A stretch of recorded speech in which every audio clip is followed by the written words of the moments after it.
Assalamualaikum warahmatullahi wabarakatuh. Ya, kembali lagi bersama saya Firda di YouTube channel kami Balai Diklat Keagamaan Jakarta. Jadi untuk saat ini kita mau membahas sedikit mengenai Latsar CPNS 2021. Sudah ada bersama saya dengan Bapak Haji Susari sebagai Kepala Balai Diklat Keagamaan Jakarta. Assalamualaikum Bapak. Assalamualaikum.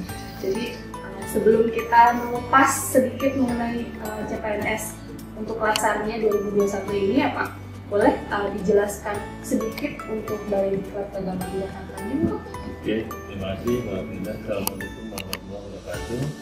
Waalaikumsalam. Semangat pagi ya, salam sejahtera untuk kita semua. Balai Diklat Keagamaan Jakarta sesuai dengan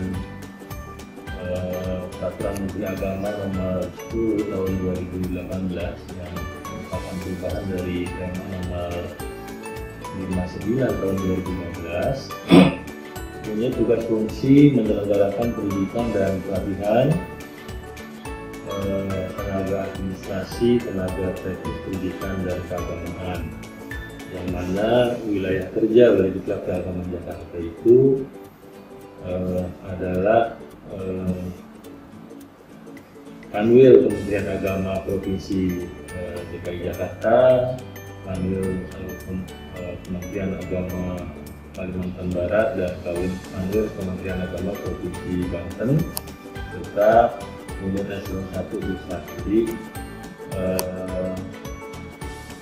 pegawai yang ada di bertugas di wilayah tadi itu merupakan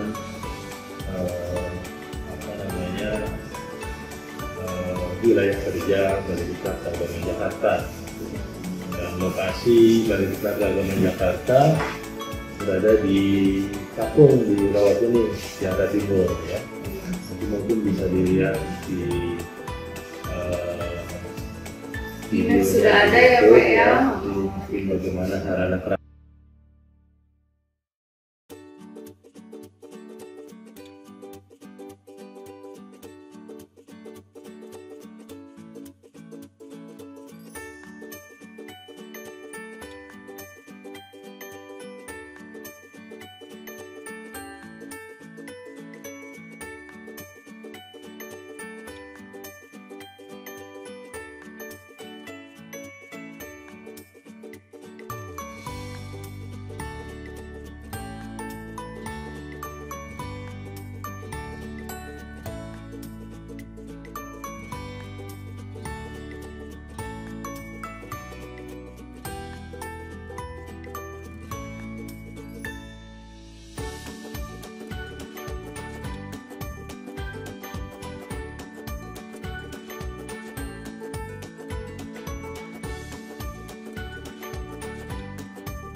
Jadi begitu ya sekilas untuk Balai Diklat Keagamaan Jakarta itu sekarang juga sudah dalam kondisi baru ya Pak ya, banyak yang direhab juga. Iya, jadi banyak layanan yang lebih bagus ya. Iya betul. Oke, sekarang kita balik ke untuk Latsar CPNS itu sendiri ya Pak ya, 2021 diselenggarakan. Jadi untuk teman-teman yang kita terutama CPNS 2021, sebelumnya kita pengen tahu untuk Latsar CPNS itu sendiri apa sih Pak tujuannya? Apa gitu? Oke, baik. Jadi Latsar itu adalah latihan dasar ya CPNS. Itu sebenarnya diatur dalam peraturan PLAN nomor 1 tahun 2021, yang mana Latsar CPNS itu merupakan satu upaya ataupun pendidikan dan pelatihan yang terintegrasi, memperkuat integritas, tanggung jawab, profesionalitas dan kompetensi bidang bagi calon PNS. Jadi sebelum menjadi PNS nanti itu harus mengikuti Latsar CPNS ini, itu wajib. Jadi sebelum itu kita dikasih waktu 1 tahun. Jadi pada masa tahun itu para CPNS itu wajib mengikuti latihan dasar CPNS. Jadi sebelum kita sah menjadi PNS ya Pak ya, istilahnya 100% PNS ya, harus itu wajib. Jadi untuk menghilangkan C-nya itu, jadi kita harus mengikuti pelatihan dasar ini. Oke, jadi kalau untuk pelatihan dasar atau Latsar CPNS itu sendiri, siapa sih Pak untuk pelaksananya? Ya, untuk 3 wilayah tadi ya, di CPNS yang ada di lingkungan Tanwil Kementerian DKI Jakarta, Banten, dan Kalimantan Barat, serta unit eselon 1 pusat, itu semua dilaksanakan oleh Balai Diklat Keagamaan Jakarta. Jadi semuanya itu sekitar 649 orang. Nah, itu yang nanti penyelenggaranya Balai Diklat Keagamaan Jakarta. Jadi tadi yang 3 wilayah ya, sama unit eselon 1 pusat tuh yang ada di Dirjen Bimas Islam, Dirjen Pendidikan Islam, semua itu nanti di Balai Diklat Keagamaan Jakarta. Baik, berarti Balai Diklat Keagamaan Jakarta tadi ya seperti yang sudah dijelaskan, ada 3 wilayah ya untuk penyelenggaraannya. Nah, kan sekarang tuh kondisinya kita lagi pandemi ya. Sedangkan pasti untuk yang sebelum-sebelumnya kondisinya akan berbeda untuk kegiatan Latsarnya. Nah, kita ingin tahu apa sih perbedaan untuk penyelenggaraan di tahun ini dengan tahun-tahun sebelumnya. Baik, untuk tahun ini kita menggunakan pola blended learning, jadi perpaduan antara klasikal dan online ya. Kalau tahun sebelumnya karena situasi tidak pandemi itu bisa dilaksanakan keseluruhan dengan cara klasikal. Tapi kalau sekarang ini situasi masih situasi pandemi, nah kita menyelenggarakan melalui pola blended. Gitu. Jadi pola blended itu memang cukup panjang ya. Jadi kalau nggak salah sekitar 74 hari yang meliputi 645 jam pelatihan. Nah jadi nanti itu rencananya kita akan mulai pada tanggal 2 Agustus nanti insya Allah dibuka secara resmi oleh ya mudah-mudahan Pak Menteri berkenan untuk membuka secara nasional, termasuk yang di Jakarta ini dibuka oleh Pak Menteri, mudah-mudahan ya beliau berkenan dan tidak ada halangan. Itu dimulai tanggal 2 Agustus ya untuk semua secara nasional ya, termasuk yang di Jakarta ini juga. Nah itu memang ada 4 tahap kalau nggak salah ya. Jadi yang pertama itu menggunakan MOC ya. Apa itu MOC itu Massive Online Course ya. Itu nanti sekitar 16 hari ya, 16 hari. Jadi itu ada aplikasi dari Smart Bangkom Jadi peserta nanti belajar mandiri itu selama 16 hari. Mungkin nanti bisa upload bahan-bahan semua di aplikasi itu dipelajari, nanti ada ujian evaluasinya gitu. Jadi harus benar-benar nih, jangan sampai nggak lulus ya. Jadi nanti ada evaluasi akhirnya setelah emosi selesai. Nah selesai itu ya nanti lanjut ke distance learning. Distance learning itu ada aplikasi di smartphone juga, nanti bisa diunduh. Itu lebih kurang 22 hari. Itu nanti dipandu oleh Widya Suara dari Balai Diklat Keagamaan Jakarta untuk yang di Jakarta. Nanti ada pembelajaran itu dibagi dua, ada yang sinkronus, ada yang asinkronus. Untuk yang sinkronus nanti para peserta bisa komunikasi secara langsung dengan Widya Suara yang mengampunya.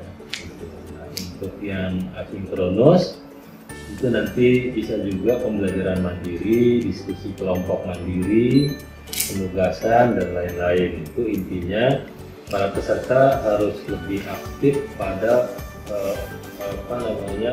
pembelajaran asinkronus. Tapi tetap itu difasilitasi oleh Widya Suara. Gitu. Nanti akan dibagi menjadi 4 kelompok dalam satu kelas itu, ya, dipandu oleh Widya Suara. Nah, selesai itu 22 hari nanti peserta harus membuat rancangan aktualisasi. Kira-kira peserta itu ingin membuat inovasi apa sih di satuan kerjaan itu. Nah itu nanti dipandu, difasilitasi juga oleh Widya Suara. Nanti diseminarkan rancangan aktualisasi itu. Nah, setelah itu baru nanti rancangan aktualisasi itu diterapkan di satuan kerjanya, diuji cobakan. Nah, itu yang disebut masa habituasi selama 30 hari. Nah, setelah selesai 30 hari nanti diseminarkan lagi. Jadi setelah 30 hari baru nanti masuk peserta itu pada pembelajaran klasikal. Jadi kita kumpulkan itu yang peserta semua selama 6 hari. Itu nanti di situ ada pembelajaran klasikal dan juga ada seminar rancangan aktualisasinya. Nah, insya Allah untuk Balai Diklat Keagamaan Jakarta untuk yang pembelajaran klasikal yang 6 hari itu yang terakhir ya akan dibagi dua. Ada yang insya Allah dilaksanakan di Kalimantan untuk peserta yang dari Kalimantan Barat ya. Kita laksanakan klasikal yang 6 hari, insya Allah kita kumpulkan di Kalimantan Barat. Kemudian untuk yang selain Kalimantan Barat itu kita akan laksanakan di Jakarta rencananya itu. Jakarta atau Tangerang Selatan ya, tapi kita sudah berkoordinasi dengan UIN Jakarta. Ada kemungkinan kita selenggarakan di Wisma Satida UIN Jakarta untuk yang di luar wilayah Kalimantan Barat. Jadi itu yang sekilas untuk mengenai rasa kali ini. Jadi banyak perbedaannya ya, waktunya juga lebih panjang.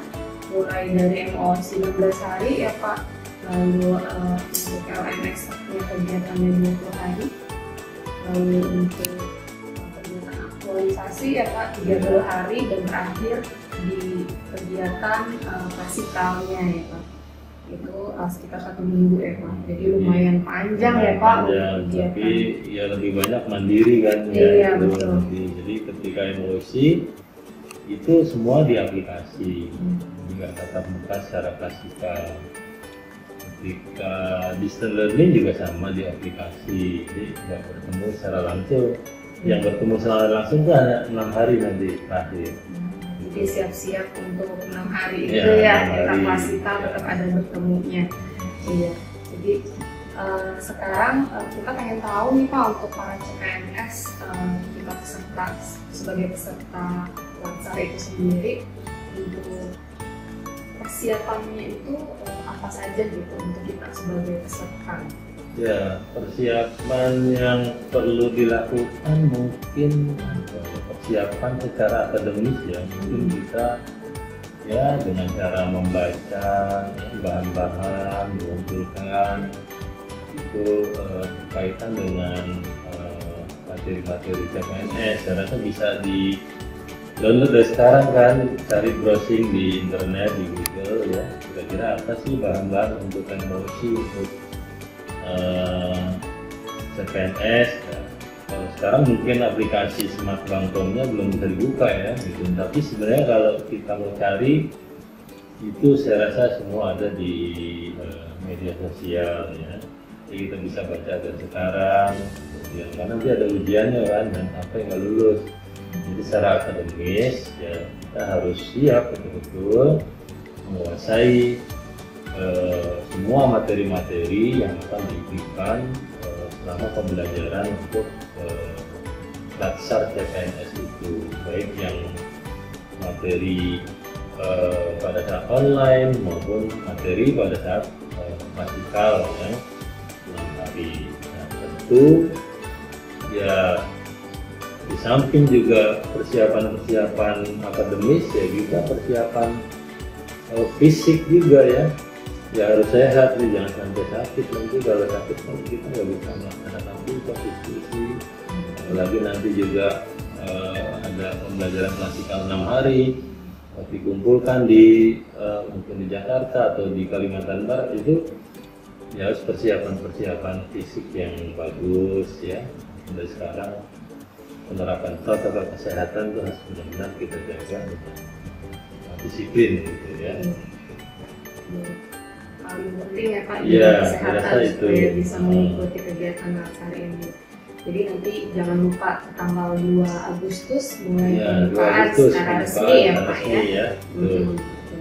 Nah kalau kita pengen tahu juga nih untuk jumlah angkatan Latsar tahun ini nih Pak. Ya. Untuk tahun ini Balai Keagamaan Jakarta itu kan tadi ada 649 ya, itu dibagi menjadi 17 angkatan. 17 angkatan. 3 angkatan dilaksanakan di Kalimantan Barat, yang 14 angkatan dilaksanakan di UIN tadi itu rencananya ya. Itu dibagi beberapa gelombang atau serentak? Ya itu kita bagi 4 gelombang, ya 4 gelombang. Jadi mungkin gelombang 1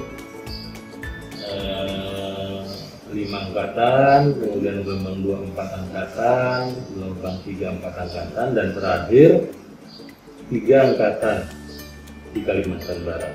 Oh gitu. Ya. Jadi untuk gelombang pertama nih Pak, sekitar tanggal berapa untuk mulainya Pak?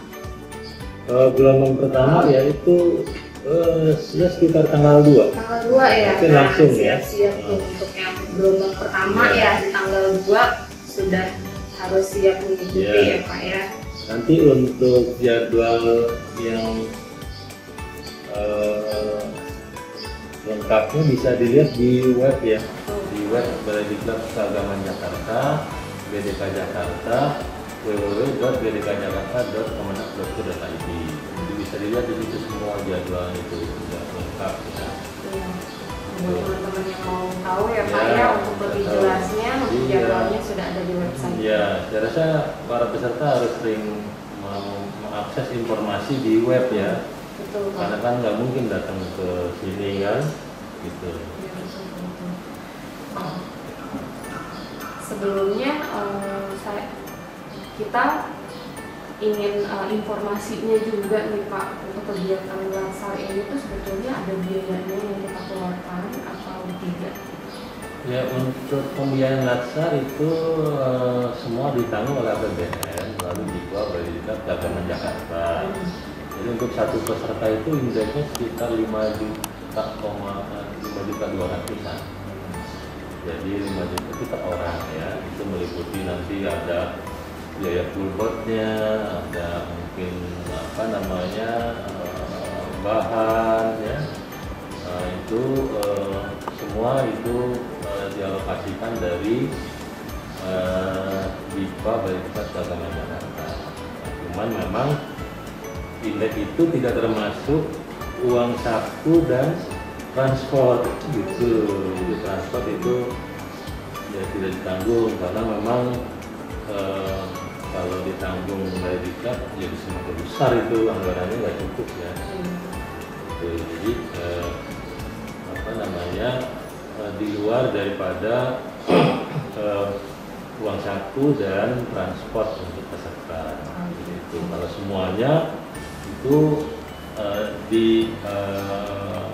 akomodir semuanya oleh Balai Diklat Keagamaan Jakarta. Gitu. Baik, berarti untuk seluruh kegiatan sebetulnya semua ditanggung oleh Balai Diklat Keagamaan Jakarta ya Pak ya, kecuali untuk transport dan untuk uang saku ini. Intinya sih sebetulnya free ya Pak ya, kita tidak mengeluarkan atau peserta tidak mengeluarkan biaya. Ada yang kalau nggak salah 9 orang ya dari Kalimantan Barat itu ditarik ke Jakarta penyelenggaranya karena nggak cukup ya di sana itu berlebihan. Dari yang 3 angkatan Kalimantan Barat masih ada yang ketinggalan ke 9 orang kalau nggak salah. Jadi yang 9 orang itu dari Kalimantan Barat itu ikut dari Jakarta gitu. Tapi itu khusus yang 9 orang kalau nggak salah. Nah itu nanti tiket pesawatnya dibiayai oleh Balai Diklat Keagamaan Jakarta. Oke, baik. Nah untuk peserta yang kegiatannya di Jakarta ya, jadi tidak perlu khawatir tuh, sudah dijelaskan langsung. Ya. 9 orang peserta yang memang dikhususkan ya Pak ya untuk kegiatannya di Jakarta, semua biaya itu sudah ditanggung oleh Balai Diklat Keagamaan Jakarta.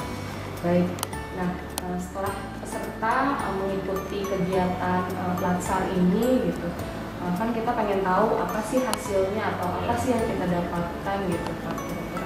Ya, jadi jelas untuk hasil pelatihan dasar CPNS ini kita memberikan bekal kompetensi agar para peserta itu bisa melaksanakan tugas fungsinya secara profesional.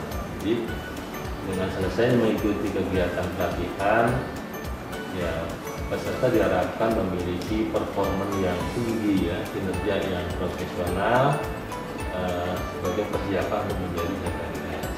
Ya. Di samping itu juga ada sertifikat tentunya itu yang penting juga ya, sertifikat dari lembaga administrasi negara. Nah itu nanti akan diberikan kalau lulus semua gitu. Ya mudah-mudahan lulus semua ya, yang lulus tuh insya Allah dikasih sertifikat. Nanti sertifikat itulah yang nanti akan digunakan untuk proses administrasi kepegawaiannya untuk dapat diangkat menjadi CPNS 100%. Ya, jadi kita setelah selesai mengikuti kegiatan Latsar, nanti kita akan mendapatkan sertifikat ya Pak ya, untuk secara resminya nanti kita diangkat atau hilang CPNS-nya itu sebagai PNS ya Pak ya, secara resmi. Oke, terima kasih banyak ya Pak untuk waktunya telah memberikan sedikit penjelasan mengenai Latsar CPNS 2021 ini. Semoga kegiatan yang akan dilaksanakan di tanggal 2 Agustus nanti bisa berjalan lancar sampai akhir ya Pak ya. Amin. Terima kasih banyak sekali lagi Bapak. Ya, baik. Terima kasih banyak Bapak Susari ya Pak untuk waktunya. Oke, assalamualaikum. Ya. Jadi nanti untuk para peserta jangan lupa ya persiapannya. Ya buat teman-teman, apabila masih ada pertanyaan atau kurang jelas bisa ditanyakan melalui media sosial kami BDK Jakarta atau bisa komen di bawah ini. Jangan lupa di like, di subscribe ya. Terima kasih. Assalamualaikum.